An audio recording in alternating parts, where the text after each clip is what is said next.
জীবন ঝুঁকির মধ্যে ফেলে এভাবেই পরিবারের সঙ্গে ঈদ করতে বাড়ি ফিরছে মানুষ। ঝড় বৃষ্টি আধার রাত কোনো কিছুই যেন আটকাতে পারছে না তাদের। ট্রেনে আসন না পেয়ে অনেকেই যাচ্ছেন ট্রেনের ছাদে, কেউ যাচ্ছেন দরজায় ঝুলে। যে কোনো সময় ঘটতে পারে বড় দুর্ঘটনা। বাড়ি ফেরার আনন্দের কাছে সবই যেন তুচ্ছ। টিকিট আছে, ভিতরে ঢুকতে পারতেছি না আমরা। অনেক চেষ্টার পরও অনেকে আবার উঠতে পারেননি ট্রেনে। তাদের অভিযোগ দায়িত্বশীলরা সঠিকভাবে দায়িত্ব পালন করছে না। আমার টিকিট আছে, আমি উঠতে পারতেছি না। এখানে পুলিশ দেখেন কতজন দাঁড়ায় আছে, এটা শুধু মূর্তির মতো দাঁড়ায় আছে, কোনো কাজ করতেছে না। হ্যাঁ, বলে যে যান, মানে এতে কোনো দায়িত্ববোধ নাই। ট্রেনের ছাদে এবং ট্রেনের ভিতরে হাজার হাজার লোক, সিটের থেকে মানে মানুষ বসতেই পারতেছে না এমন একটা পজিশনে। ঠিক আছে, টিকিট ছাড়া এত লোক কেমনে ঢুকে?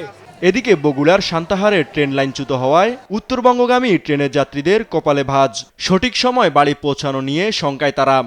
খুব দুশ্চিন্তায় আছি আর কি, যে ট্রেন আসে কিনা, ঈদে বাসায় এবার যাইতে পারবো কিনা। ছাড়তে যদি দেরি হয় বা কোনো যদি এরকম রাস্তায় কোনো ঝামেলা থাকে তাহলে আলাদা ব্যাপার।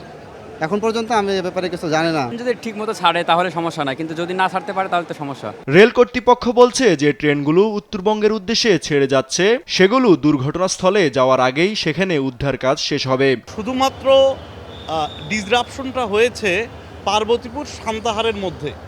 বন্ধ রুটটা হলো যে সান্তাহার থেকে পার্বতীপুর হয়ে দিনাজপুর চিলাহাটি যে রুটটা, এটা আপাতত বন্ধ আছে। নতুন করে ট্রেন শিডিউলে কোনো পরিবর্তন আনা হলে তা জানিয়ে দেওয়া হবে বলেও জানান তিনি। ইউসুফ ভুঁইয়া, দেশ টিভি, ঢাকা।